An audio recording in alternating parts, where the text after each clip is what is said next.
All right, so we're about to get about 2 inches of rain this weekend, maybe 3 or 4, they don't really know.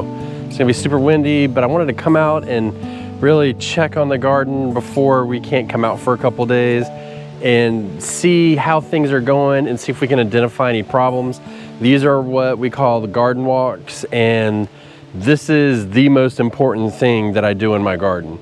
This is what makes my garden thrive or die, basically. And a new development is these onions.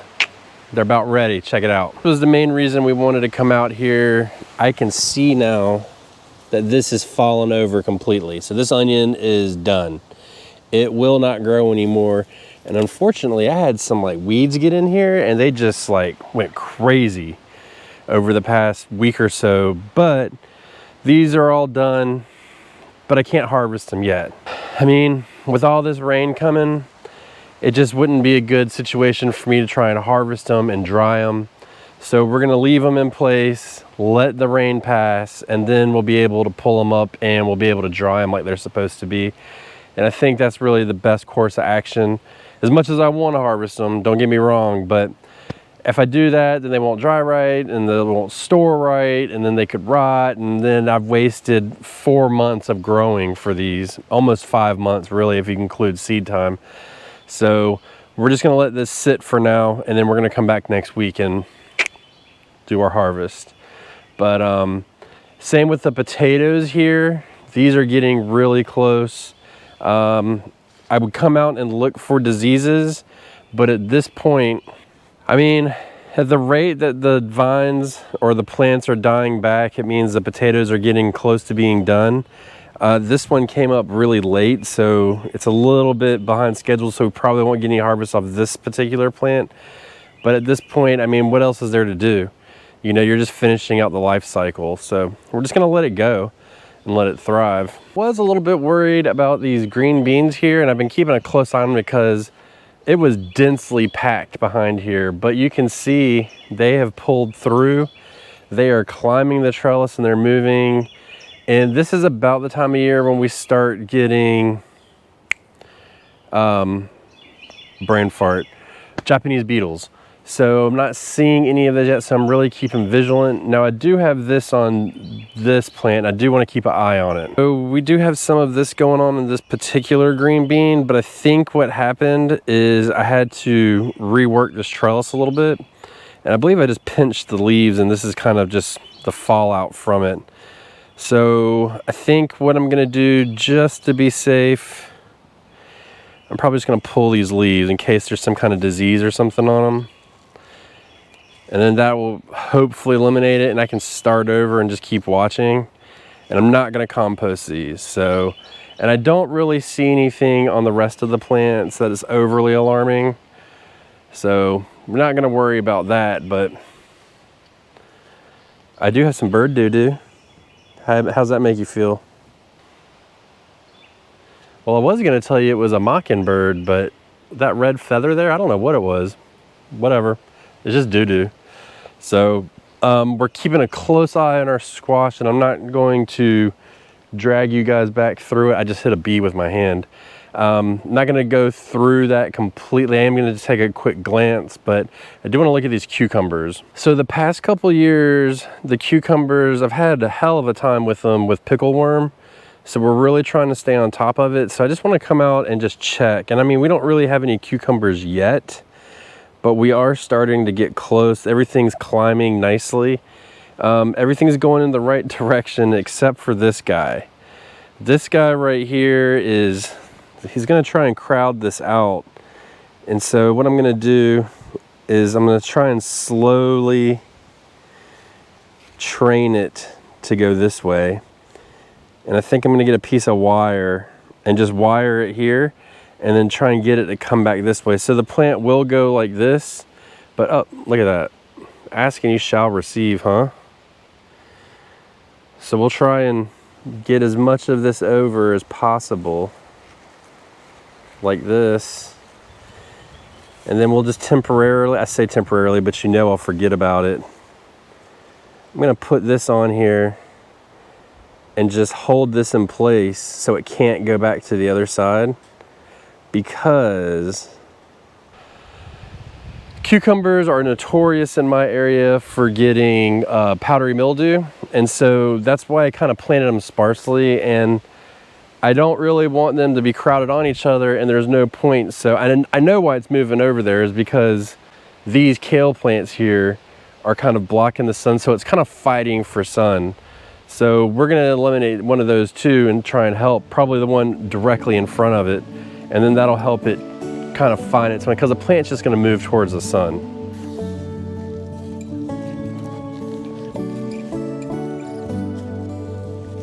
So I didn't find anything super concerning on the squashes, but I do want to show you one thing that I do try to keep practice of doing. And if we come in here, if it gets a little dark, I apologize. There is zero sun today, but this will help you kind of redirect the plant's energy into the right direction. And I try to do this every time I see it. So I come in here and I look at all the fruits that are growing and pollinated. And if I see one like this one right here, looks like it's gonna be a runt. See how it's all wrinkled and stuff? That's just not gonna make it. So I just go ahead and pull that, because I mean, I really want it to focus on the other ones. And you can see that we have gotten a series of bad pollination in here. So see, there's another one. So we just pull those. Anything that looks excessively runty, that's how they're supposed to look, nice and round. So that's a big one for me, just trying to keep them all in the right direction, getting rid of anything that wasn't pollinated very good. And that's really what those wrinkled, shriveled up little squashes are. They're just not really well pollinated. It's loaded with squash. And believe it or not, I think we're actually getting pretty good pollination on this. I don't see anything that's not good, so I'll take it. I mean, look at all that. Well, that's what I call grade A squash production on that plant. I'm pretty happy with that, to be honest. And I also like to come out and just look and see if things that I've direct sowed or planted are actually popping. And at this point, we do have some. So in this bed, our bush lima beans have just started coming up all the way down the row. But can you identify the problem that we may end up having? It looks like they're gonna get kind of crowded out. So these carrots we need to really be on lookout for. And I know we're still a couple weeks away, but I like to come out and just do a test pull every once in a while, just to kind of get a status of where we're at. We should be getting super close. And especially with all the rain coming, uh-oh, I lost the carrot. So yeah, I'm pretty sure that it's gonna be carrot time soon. Now my dog's circling me right now, but I'm not gonna give it to her. So we'll do another test pull, come up a ways.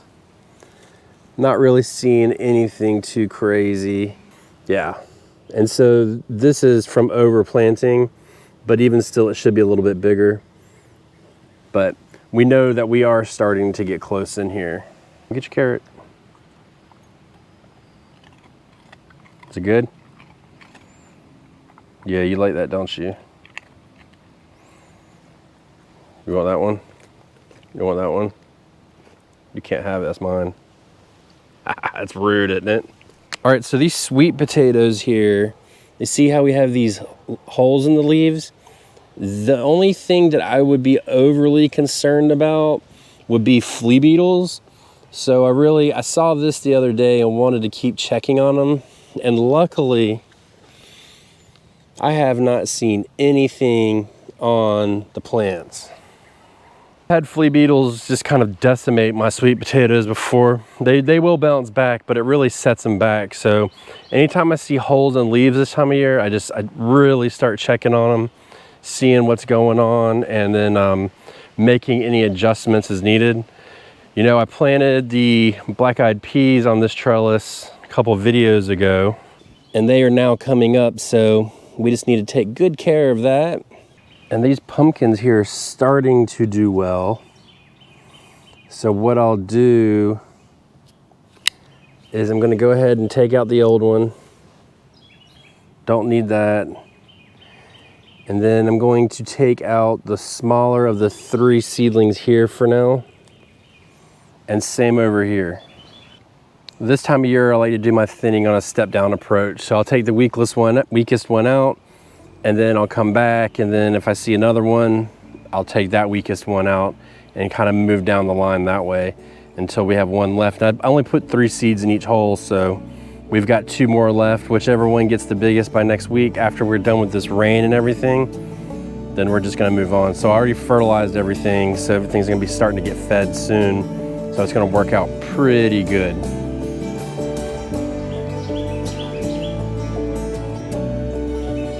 So we're just gonna come out to this pepper bed and look, and everything's looking pretty good. I did add these 2 seedlings in the other day. I've had some extras, and you can totally see the color difference. Fertilize, not fertilize. Fertilize, not fertilize. And you can see that they're actually starting to turn green because I did shoot them some fertilizer. So they should hopefully take off. But I mean, we've got plenty of peppers here. No issues. I mean, good thing is we are starting to get some eggplant buds, and we're starting to get some okra buds here, so that's very good, son. That means we're gonna be in the okra game a little bit sooner this year.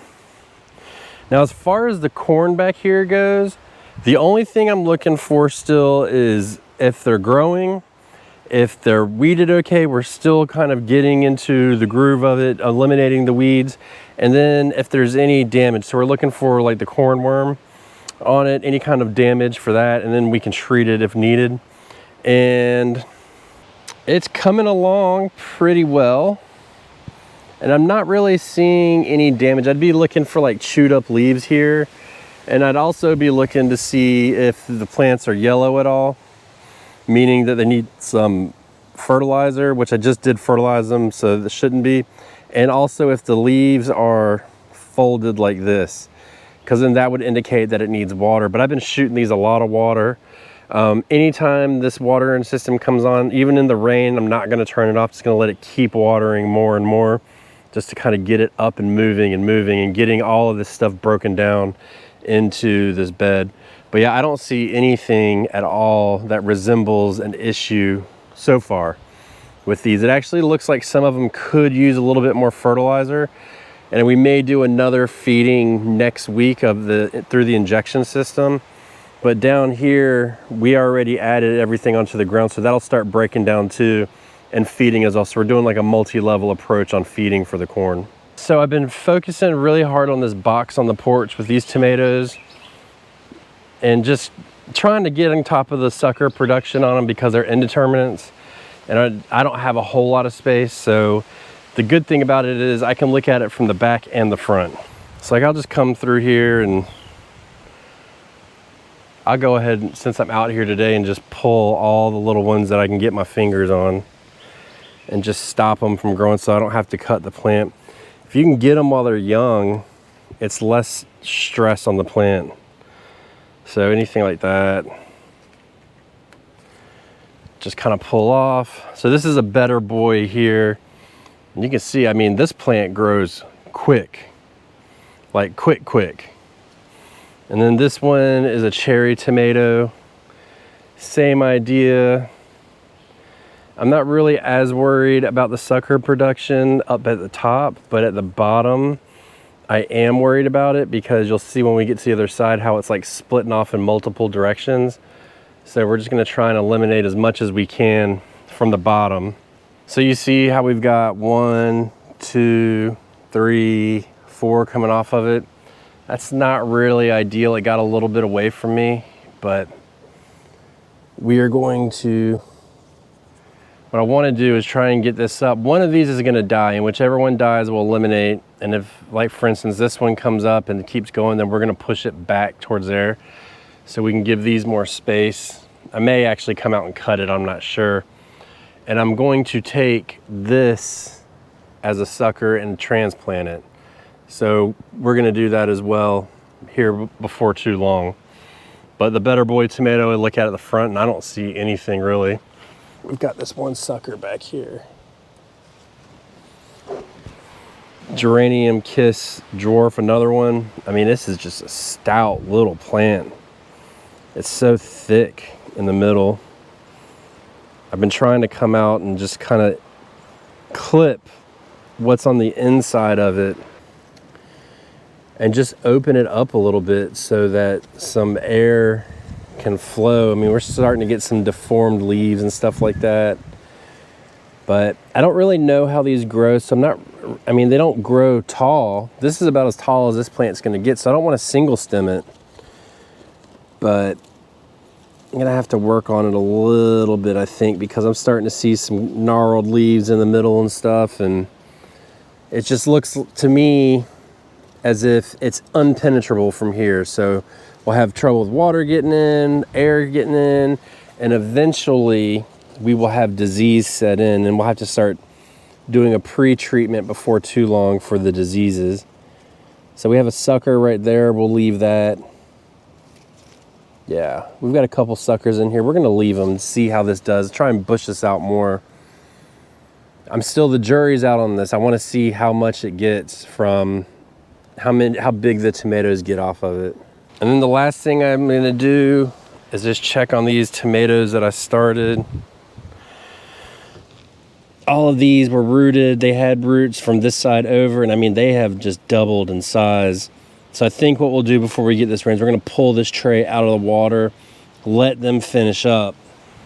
I think I'm gonna spend the next week starving them for water, because once those onions come up, we're gonna rework the bed, bury the lines, let these dry out for about a week or so the roots will get strong and they'll start actively searching more for water. And then we're gonna go ahead and get them in the ground. So we should have our second round of the tomatoes in the ground about mid-June, which is gonna work out really good because that's about a month earlier than last year. So we should be able to go all the way to a full harvest on these determinate tomatoes. Goodbye.